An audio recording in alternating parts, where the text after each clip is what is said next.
పొందిన సంతోషాన్ని రాష్ట్ర ప్రభుత్వంలో తెలంగాణ రాష్ట్రం ఏర్పడి 10 సంవత్సరాలైనా మనం ఏ నినాదం కోసమైతే పోరాటం చేశామో ఆ నినాదం పరిపూర్ణంగా అమలు జరగకపోవడం కారణంగా 10 సంవత్సరాలు నియంతృత్వంగా అప్రజాస్వామికంగా మన హక్కు కోసం ఉద్యోగాలు ఇవ్వమని అడిగడానికి కానీ ఉద్యోగాలు ఇవ్వాలని మీరు అడుగుతున్న దానికి మేము మద్దతు ఇచ్చేటువంటి విధంగా ఉద్యమం కూడా చేయనేటువంటి నియంతృత్వ విధానంగా కొనసాగింది.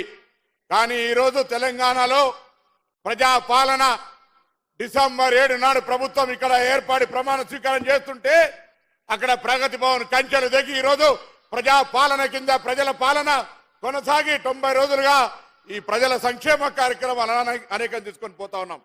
ఒకవైపు నియామకాల వరుస కొనసాగుతూ ఉంటుంటే మొదటి రోజు 6,956 స్టాఫ్ నర్సులుగా, దాని తర్వాత 441 సింగరేణి, దాని తర్వాత 1,374 పోలీస్ కానిస్టేబుల్, దాని తర్వాత 1997 సోషల్ వెల్ఫేర్ రిక్రూట్మెంట్, మళ్ళీ ఇలా 5,200 పైన social recruitment social welfare recruitment జరుగుతూ ఉంది. రాబోయే కాలంలో త్వరలోనే 11,000 డిఎస్సీ కావచ్చు, దాదాపు 3,000 చిల్లర ఆర్టీసీ కార్మికులు కావచ్చు, ఇతరత్ర అనేకమైనటువంటి గ్రూప్ 1, గ్రూప్ 2, గ్రూప్ 3తో పాటుగా అనేక నియామకాలు చేపట్టి ప్రక్రియను క్యాలెండర్ విడుదల చేయబోతుంది ప్రభుత్వం. ఇదే ప్రజల ప్రభుత్వం.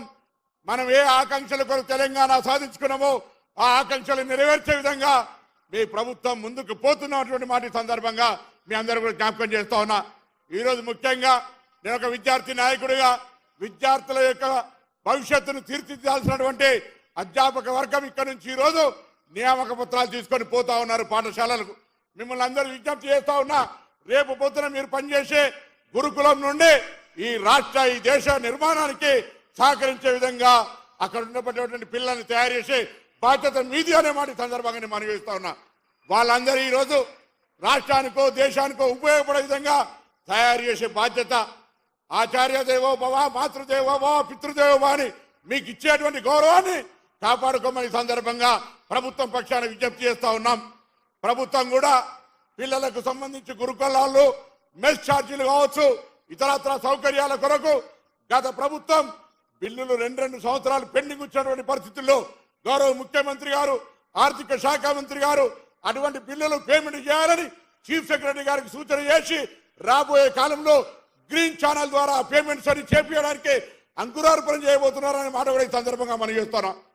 ఇన్ని కార్యక్రమాలు జరుగుతూ ఉంటుంటే ప్రభుత్వం ఏర్పడి 90 రోజులు కూడా కాకముందే 20 రోజుల నుంచి ప్రభుత్వం ఏర్పడి 20 రోజులకే అనేక రకాలుగా మమ్మల్ని విమర్శిస్తూ ఉన్నారు. ఒకడు 420 అంటాడు, ఇంకోడేమో రకరకాలుగా మా ప్రభుత్వం కూలిపోతుంది అంటాడు. నేను చెప్పినా మేమందరం కూడా మళ్ళీ మీ అందరి సపోర్ట్ ఉండగా ప్రజల కార్యక్రమాలు ఇన్ని చేసుకుంటూ పోతుంటే కాంగ్రెస్ ప్రభుత్వాన్ని ఎవరికైనా ముట్టే ధైర్యం ఉందా అని అడుగుతా ఉన్నా. బిడ్డ ముట్టూరి మాడి మసైతారనే మాట కూడా ఈ సందర్భంగా మనం చేస్తూ ఈరోజు ఒకవైపు ఈ నియామకాలు జరుగుతూ ఉన్నాయి, మరొక వైపు సంక్షేమ కార్యక్రమాలు రాష్ట్రంలో ఉన్నటువంటి మహిళలందరూ కూడా అక్క చెల్లెలకు ఆర్టీసీ బస్సులో దాదాపు 20 కోట్ల మంది బస్సుల్లో ప్రయాణం చేసినారు. దాంతో పాటుగా మహిళలందరూ కూడా 500 సిలిండర్, 200 యూనిట్ల ఫ్రీ ఉచిత విద్యుత్ ఇచ్చే కార్యక్రమం చేసుకొని పోతా ఉన్నాం.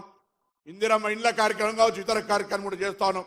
ఇవన్నీ జరుగుతుంటే ఆదరణ చూసి అసహనంగా ఉన్నటువంటి వాళ్ళు 10 సంవత్సరాలు కేంద్రంలో రాష్ట్రంలో కలిసి ఉన్నటువంటి భారతీయ జనతా పార్టీ టీఆర్ఎస్ ఇవాళ సాక్షాత్ ప్రధానమంత్రి అయినే కాళేశ్వరం గురించి మేమిద్దరం టీఆర్ఎస్ మేము కలిసి ఉన్నామట.